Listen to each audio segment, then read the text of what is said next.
ازازة الزيت اللي بسببها عملت الفيديو ب2 يورو 49 سنت. الممر اللي انا فيه ده بقى اوعى تقرب له يا صاحبي. الممر ده بقى ايه؟ البيرة والخمور. بص بقى الشبح اللي تحت ده بقى، ده النوتيلا الكبيرة خالص، شوف عامل كام. يا لهوي على الاحراج اللي ابنك كان هيبقى فيه يما. صباح الفل. بقالي كام يوم كده على الفيسبوك بتفرج على بوستات وبشوف فيديوهات ناس بتتكلم على الاسعار في المانيا. الاسعار غلت، الناس مش عارفه تعيش، الاسعار ولعت. كل الكلام الجميل ده سعر ازازه الزيت مش عارف بقى كام، شوف السكر بقى كام. فانا كده اصلا كنت ناوي، ثانيه واحده بس ماشي.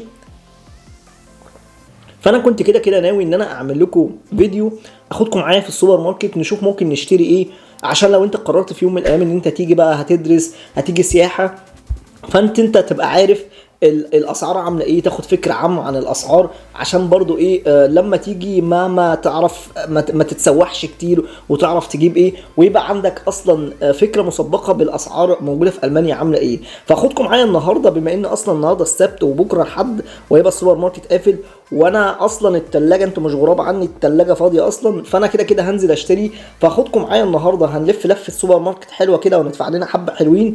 هنطلع الاول على السوبر ماركت الالماني اللي جنبي ريفا، وبعد كده هنطلع على السوبر ماركت التركي نشتري شويه لحمه شويه فراخ، نظبط الدنيا كده، عشان زي ما قلت لكم هيبقى قافل بكره، وانا كده بشتري كل الحاجه اللي انا عايزها يوم السبت. فجهزوا معايا كده عشان نروح طلعت سوبر ماركت حلوه ونشوف الدنيا هناك عامله ايه. واتمنى ان انا اعرف اصور، اتمنى ان انا اعرف اصور كده واظبط لكم الدنيا. فيلا بينا بقى، قوموا جهزوا يلا. يلا يا ابني، يلا يا ابني، قوم البس يا ابني انت وهو يا ابني. طبعا عشان عارف الحاجه هتبقى كتير، فجبت الشنطه الكبيره وجواها كيسه، وده حدث لو تعلمون عظيم. اول مره في حياتي اجيب كيسه وانا رايح السوبر ماركت. دايما الحاجه بشيلها معايا في الشنطه او على ايدي، عمري ما اشتريت كيسه وعمري ما جبت كيسه معايا، وده حدث مش هيفهمه غير المغتربين. اول مره فعلا اخد كيسه معايا كده وايه، وابقى زي الناس اللي بتروح السوبر ماركت تشتري وهي معاها كيسه ومجهزه حالها. اول مره والله، يعني عشان الحلفان برضو ايه، اول مره ابقى مركز ان انا اخد حاجه معايا. انا مش عارف احدد الجو ايه، يعني انا مش عارف احدد هو انا سقعان ولا انا قادر اتحمله، بس كل اللي انا حاسه لا، الجو فيه لسعه برد كده رخمه برضه. يعني انا لابس تحت ده نص كم، وده جاكيت برضه مش يعني مش هيمنع كل الهوا ده، بس لا الجو هوا، لا الجو سقع. هو يبان ان في اضاءه وبتاع، الحمد لله دي نعمه من ربنا يعني ان في شويه اضاءه، بس لا الجو سقع برضه. خلاص احنا يعني السوبر ماركت الشارع الجنب شمال، فخلاص بقى ايه، يلا نروح السوبر ماركت.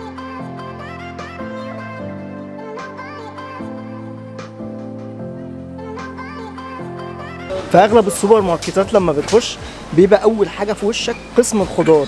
يعني انت اول ما بتخش من الباب كده اللي هو قسم جزء الدخول، انت بتخش على الخضار الاول. فتعالوا بقى ايه نبدا الاول بالخضار، عشان ايه يعني ده اصلا اللي انا ههتم بيه، لان انا دلوقتي ما باكلش كربوهيدرات، فدي الحاجه اللي انا بهتم بيها. فتعالوا بقى ايه نبدا بالخضار، نشتري بس الخضار الاول.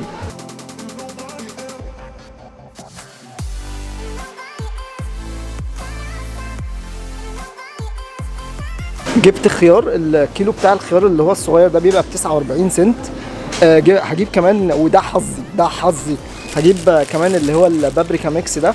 هو في العادي بيبقى بيورو 89، عاملين عليه عرض عشان السبت برضو بيحبوا يخلصوا الحاجه، فعليه عرض بيورو 29. هنجيب برضو بابريكا جبناه. في مشروم اللي هو الاسود ده جبته برضو، عاملين عليه عرض برضو.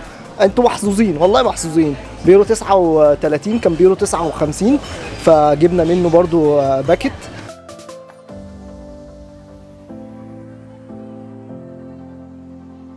جبت خلاص الخضار كل اللي انا عايزه. هجيب بقى ايه الفاكهه اللي بحب قوي، في انواع فاكهه كده بحبها، بحس ان هي ايه دي اقدر اكلها بشكل مستمر. هجيب استفندي اللي هو الصغير ده، والكيوي هنا بيبقى سعره رخيص جدا 29 سنت، لو اشتريت الكيسه كلها عامله 2.49. فهنجيب كمان بقى ايه شويه فاكهه كده بقى ايه نظبط الدنيا، عشان انا بحب الفاكهه كتير.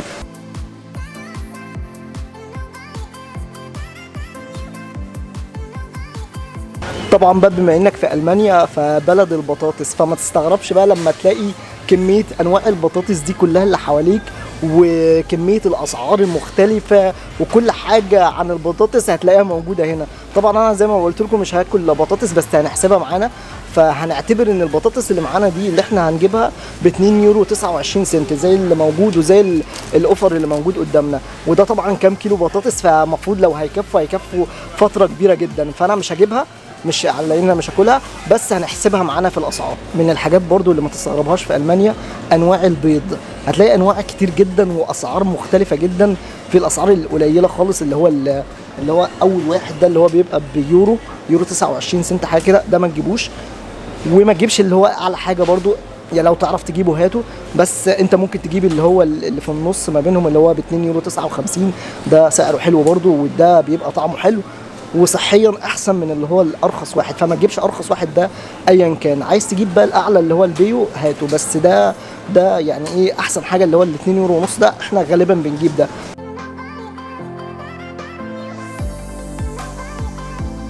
في اغلب السوبر ماركت الالماني بيبقى الثلاجات اللي في النص دي عليها عروض، فوانت معدي كده خد لك بص على العروض، ممكن تلاقي حاجه حلوه، حاجه عجباك بتاع، هتلاقي سعرها اللي موجود في الثلاجات دي ارخص من السعر العادي بتاعها، فهم بيحطوها في النص عشان الناس تاخد بالها منهم. فبتلاقي اغلب الجبن، اغلب الالبان، الزبادي، حتى القهوه اللي هي المثلجه دي بتبقى عليها عرض في الثلاجات اللي هي موجوده في النص دي في اغلب المحلات.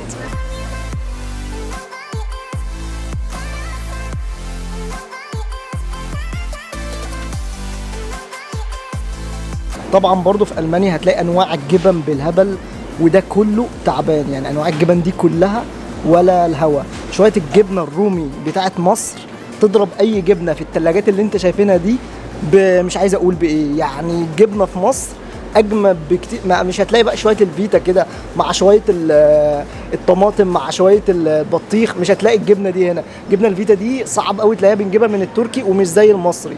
والجبنه اللي هي الرومي مش موجوده خالص، يعني هتلاقي طبعا شكلها موجود، بس نفس الطعم ونفس التعتيقه بتاعتها مش موجوده. فالجبن دي بنجيب كده وربنا بيسهل، يعني ان شاء الله تطلع طعمها حلو.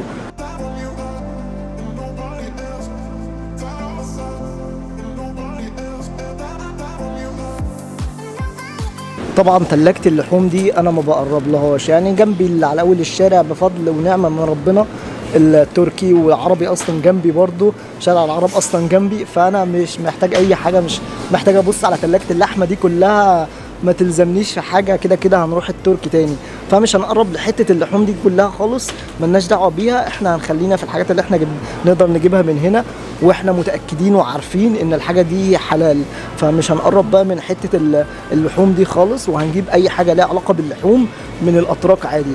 فلسه في شويه حاجات كده بقى ايه نجيبها برده كده، نروح نشوف بقى ايه منتجات الالبان والحاجات دي، فيلا بينا ايه نروح نشوف لنا بقى ايه اللبن، ونجيب لو هنجيب صوص بشاميل وشويه حاجات. بص احنا بنعمل شراء كأن انا فعلا بشتري عادي، عشان كده زي ما قلت لكم انا مفضي التلاجة عشان فعلا هشتري الحاجات اللي انا بستخدمها والحاجات اللي انا بجيبها.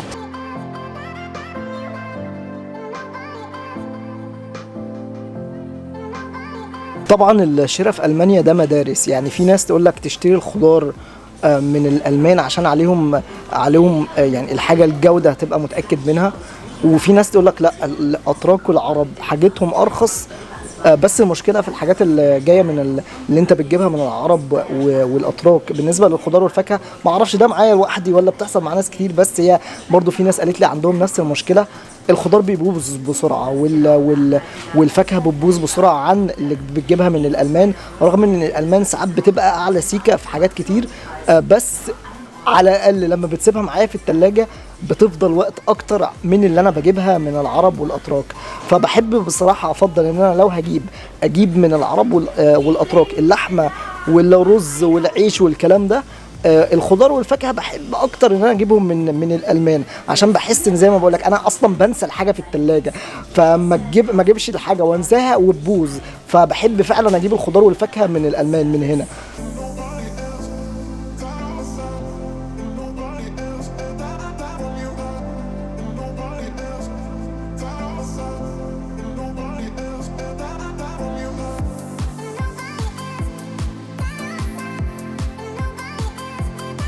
طبعا انا عامل دايت للاسف، فانا مش هينفع اجيب حلويات وسكريات. الحاجه الوحيده الغلط اللي انا هجيبها اللي هو الشيبسي، فهنجيب شيبسي، لكن انا مش هجيب سكريات خالص. انت عايز تضيفها اديني وريتها لك، ضيفها انت زي ما انت عايز، تبقى انت عارف سعرها. لو هتجيب بقى ملك هتجيب غيرها، كل الحاجه انا وريتك سعرها، انت قرر بقى هتضيفها او مش هتضيفها، دي حاجه بتاعتك. اما انا مش هجيبها، ومش باكل حلويات اصلا، ومش بهتم بالشوكولاته خالص. هجيب بس الحاجه الوحيده الغلط اللي هو الشيبسي. والله حظكم وحش، في حد كده بيتفرج على الفيديو مش مصفي النيه. البرينجلز في العادي دايما بيبقى عليه اوفر، يعني انت دايما بقى، انا بخش دايما كده بلاقي عليه اوفر، اللي هو بيبقى يورو 19 يورو 29. لسه هو سعره العادي موجود دلوقتي اللي هو ب 3 يورو، فمش هجيبه. في حاجات ما بنجيبهاش اللي عليها اوفر، فجبت خلاص دوريتوس حلو يورو 59 عليه. ما هو ما يبقاش شيبسي وحاجه ببهدلني واجيبه ب 3 يورو. هو في حاجات ما بنجيبهاش الا في اوفر، هي دي ده منهم الحاجات دي، ما بجيبوش الا في اوفر، وبجيب منه كميه لما يبقى فيه اوفر. بس اما مش هجيبه انا في ال 3 يورو بصراحه، كتير عليه بصراحه.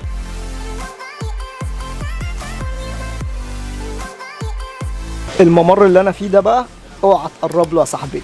الممر ده بقى ايه؟ البيره والخمور. المانيا من اكتر الدول اللي بتستهلك بيره في خلال السنه، وحتى في احتفالات اصلا للبيره.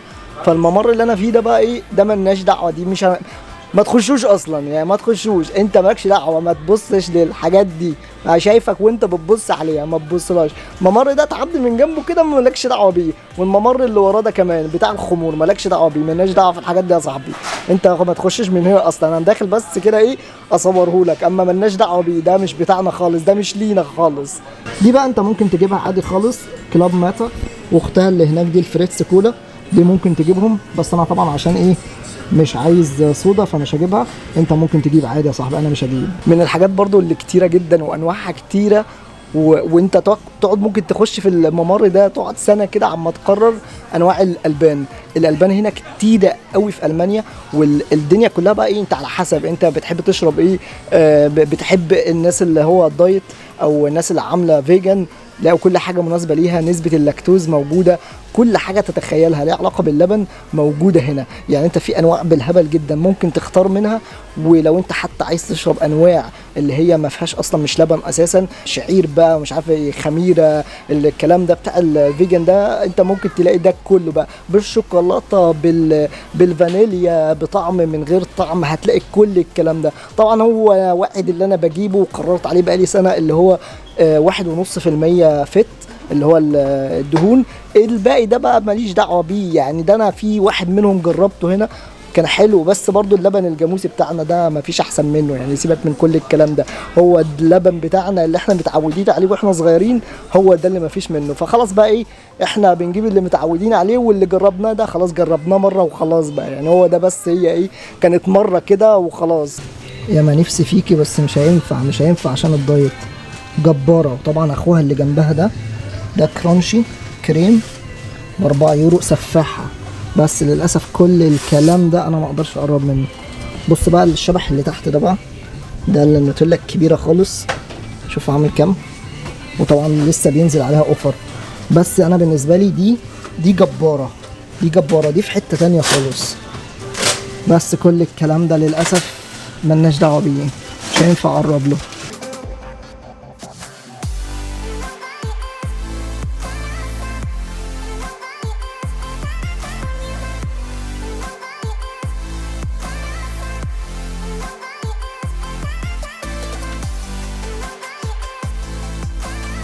ازازه الزيت اللي خلتني اعمل الفيديو اصلا اهي موجوده اهي ب 2.49 سنت. ايوه يعني هي غلط بس موجوده، ومش الموضوع مش كارثي ومش صعبه لدرجه ان هو يبقى فيه قلق عليها، والاسعار في المانيا وبتاع ومش عارف ايه. هي موجوده اهي عادي خالص. ايوه هي الموضوع حصل فيه مشكله بسبب روسيا واوكرانيا، بس موجوده اهي اهو، اي حد معدي هيلاقيها موجوده عادي خالص. يعني هي حصل لها كام يوم ازمه ماشي، ومش في كل المدن تمام، بس موجوده اهي. سعرها زاد، سعرها زاد، بس الناس هتقدر تدفعه عادي خالص يعني.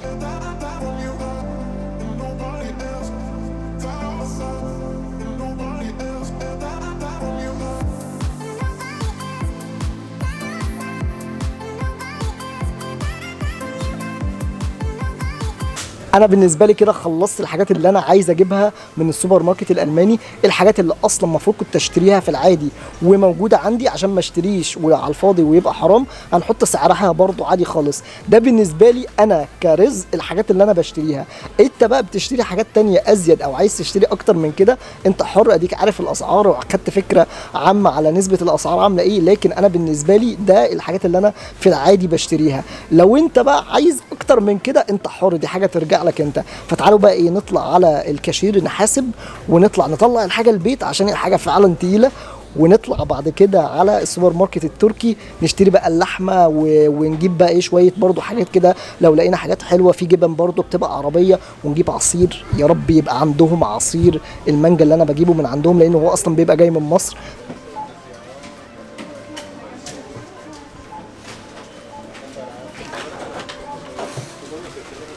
يا لهوي على الاحراج اللي ابنك كان هيبقى فيه يما.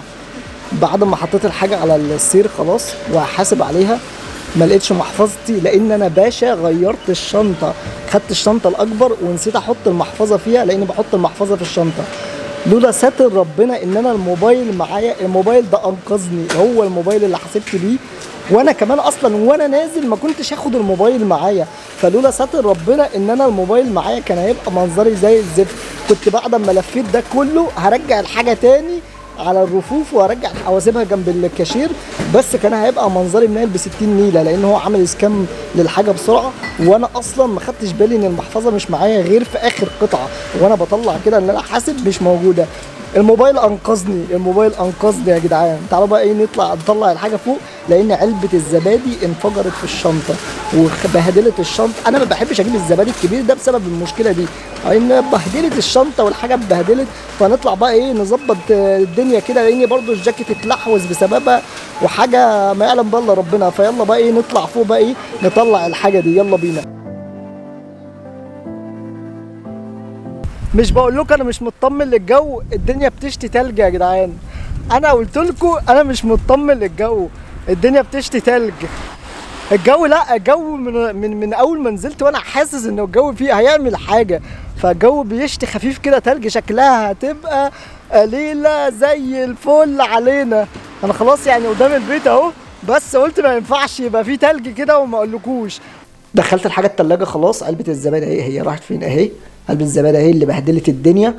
طبعا لبست جاكيت جديد عشان الشتاء الجميل اللي بره ده. ننزل بقى دلوقتي على السوبر ماركت التركي نشوف ممكن نشتري ايه من السوبر ماركت هناك. طبعا اللحوم وزي ما قلت لكم اللحوم والفراخ والحاجات دي بنشتريها من هناك. فننزل بقى دلوقتي عشان اصلا الشمس راحت، الساعه دلوقتي حوالي 5:30 ولكن مفيش اي اضاءه، فهنعتبر نفسنا ان احنا ماشيين عادي خالص في الصبح، لكن هو مش صبح ولا حاجه، مفيش اضاءه خالص. فحاولوا بقى تتعودوا على الاجواء دي.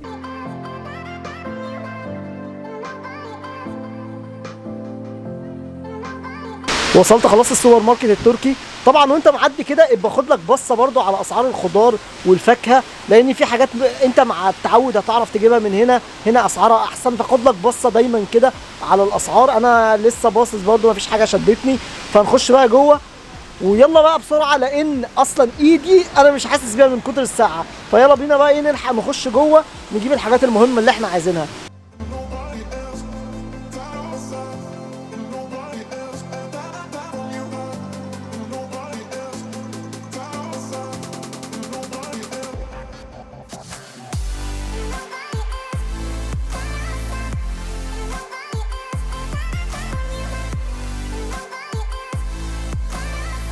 فول مصري بالخلطة بص بيورو، كان اصلا عامل 69 او 79 بس بقى ايه بقى بيورو.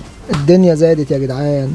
طبعا بالنسبة للمكرونة اللي هي يورو 19 ده غالي طبعا، احنا بنجيبها من الالماني بتبقى ارخص من كده. في انواع تانية طبعا هتشوفها ارخص 99 برضو غالية، فاحنا بنجيب الكلام ده من الالماني.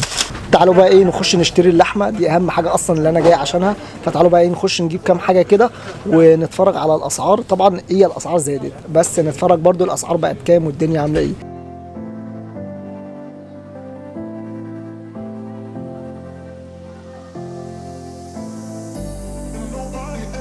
طبعا اوعى يغرك ان هي مكتوب عليها بسطرمه، لان هي بسطرمه تركي مش مصري، طعمها مختلف تماما عن اللي موجود عندنا. هو طبعا نازل عليها عرض العلبه دي كلها ب2 يورو، بس ما تجيبهاش لان هي طعمها مش حلو، طعمها مش زي بتاعتنا خالص.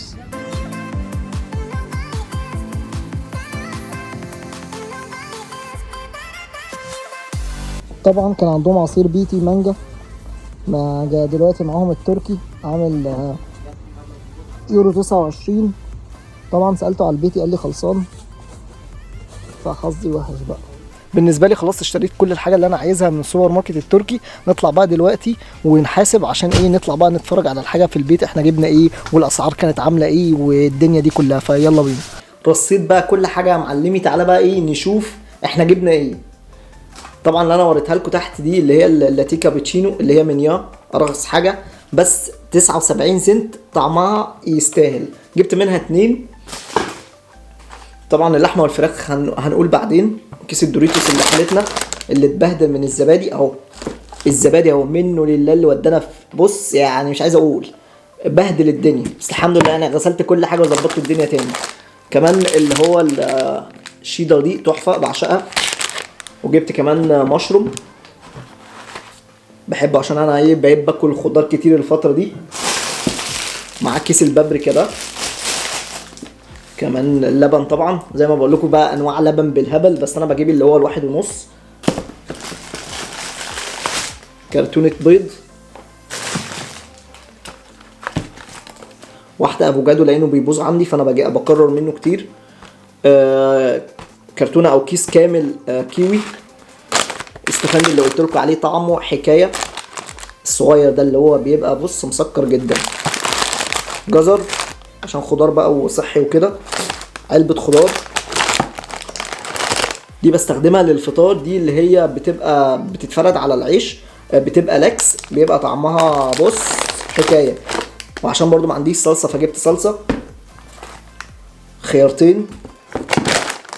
ايه تاني اللي جبناه؟ ايه تاني؟ تعالوا بقى ايه نبص على اللحمه والفراخ. احنا جبنا ايه؟ جبنا ده كيلو فراخ، والله ما اعرف ده ايه. ده لحمه مفرومه. جبنا برضو كان كام 700 جرام لحمه مفرومه. ده كيلو اجنحه، بعشق الاجنحه بقى، تعملها كده مع شويه صوص شيلي بيبقى طعمها حكايه. دي جبنا 550 جرام او 600 جرام لحمه. وده صدور فراخ جبنا منها صدر كامل كان عامل 600 جرام.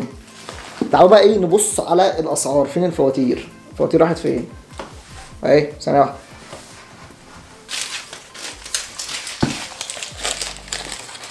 السوبر ماركت الالماني. السوبر ماركت الالماني جبنا منه ب 23 يورو 52 سنت. خلينا ده على جنب. جبنا لحمه بقى، الكلام ده كله كلفنا كام؟ فين السعر؟ 22 يورو و4 سنت. طبعا انا في حاجات عندي احنا لازم نضيفها، يعني عشان نحسب الحسبه صح انت محتاج قد ايه، هنحسب الحسبه صح بقى. يعني انا مثلا عندي عيش، العيش عامل الكيس ب 89 سنت. عندي رز الكيس الكيلو عامل 2.49. تمام. عندي كمان مكرونه الكيس انا بجيب اللي هي غاليه شويه بس بتنزل دايما عليها عروض ب 89 سنت، عندي منها 2. تمام. فاحنا بقى عايزين بقى نشيل كل الفيلم ده عشان عايزكم في موضوع مهم بره اصلا كل الكلام ده. يعني احنا هنشيل الكلام ده ونتكلم مع بعض كلام مهم. خلينا بس الاول نحسب احنا صرفنا كام. تمام. نكتب بس الحاجات والاسعار والحاجات كمان اللي انا عندي هكتبها. يعني مثلا احنا كنا بنتكلم 22 يورو و4، 23 يورو ونص. نحط بقى شوية الحاجات اللي احنا اصلا كانت عندنا هنكتبها برضو. تمام. هنكتب مثلا الرز اهو 2 يورو 94. مكرونة، عيش، شيلي. تمام. كمان ايه تاني هنحط؟ عندي كمان كيس خضار هنضيفه اهو 52 يورو و60 سنت.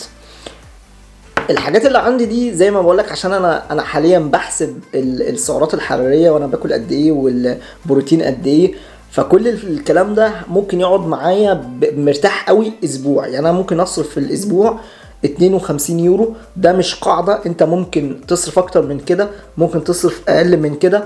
الفكرة كلها ان انت بشكل عام اديتك فكرة عن الاسعار هتبقى عاملة ازاي لما تقرر تيجي. انت ممكن تبقى رينج الاسعار بتاعك نفس الرينج ده، في ناس اعلى بكتير، في ناس اقل بكتير، في ايام انت هتاكل بره. فانت احسب حسبتك على الاسعار اللي انت شايفها، وزي ما بقولك انت مع الوقت هتعرف انت تجيب ايه من انه سوبر ماركت. انه سوبر ماركت اسعاره حلوه في الخضار، انه سوبر ماركت اسعاره حلوه في الجبن، اللي بينزل عروض امتى. بس بشكل عام يوم السبت دايما الناس والمحلات بتنزل عروض، لان الفكره كلها ان يوم الحد قافلين، فهم بيحاولوا على قد ما يقدروا ان هم يبيعوا. وكذلك اللحمه هتلاقي زي ما احنا شفنا عند الراجل التركي في اسعار على العروض على اللحمه، عروض على اللحمه المفرومه، لان هم مش عايزين الكميه دي تفضل عندهم، فبيحاولوا على قد ما يقدروا يبيعوا. تعالوا بقى نتكلم على الناس اللي هي بتقارن. انت خلاص عرفت ان انت لما تيجي ان شاء الله هتبقى الاسعار عامله ايه. طب بالنسبه للناس اللي بتقارن، الناس اللي بتقارن دي انا مش فاهم، مش بفهم حرفيا الناس دي بتعمل كده ليه. لان اولا ما ينفعش تقارن عيشه في بلد ما بين عيشه في بلد تانية. ما ينفعش تقارن اسعار الحاجه في بلد بالنسبه لاسعار الحاجه التانية، غير ما تبص على كل الحاجات اللي حواليها، غير ما تبص على اسعار السكن، اسعار العيشه نفسها عامله ازاي اللي هو كهرباء وغاز وميه، غير ما تبص على المرتبات نفسها. المرتبات دي مش في الحسبه ليه؟ طب ما المرتبات دي حاجه مهمه.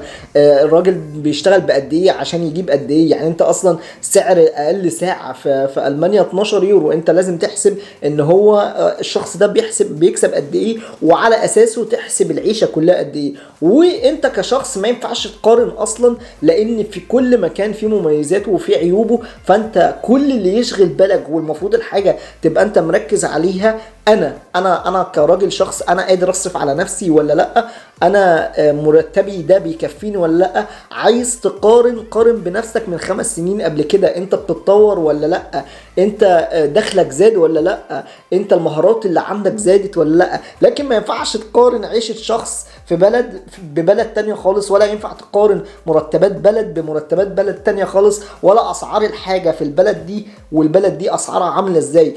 لان العيشة في اوروبا زي ما ليها مميزات ليها برضو عيوب، والعيشة في اماكن تانية ليها مميزات وليها عيوب. فما ينفعش تقارن عيشة بعيشة. ايوه الاسعار في المانيا غلت، وايوه اسعار الغاز والكهرباء زادوا، لكن المانيا كانت على مشارف حرب، والمانيا لحد دلوقتي عندها مشاكل مع روسيا، لكن اقتصاد المانيا مازال قوي. لكن اسعار المرتبات بتزيد، الدعم بيزيد، اسعار الحاجه فعلا غاليه، لكن الشخص اللي بيبقى قادر يعيش هنا وبيشتغل بيعرف يكفي نفسه وبيصرف على نفسه، ومفيش حد بيجوع ولا بيموت من الجوع. لكن انا ما بحبش فكره المقارنات ومش بشوفها صح، لان ده غلط، لان في عوامل كتير جدا وفي مشاكل كتير في المانيا في حتت تانية، زي سكن صعب تلاقيه، اسعار السكن غاليه، اسعار الكهرباء بتزيد. لكن الشخص فعلا زي ما بقولك بيقدر يكفي نفسه.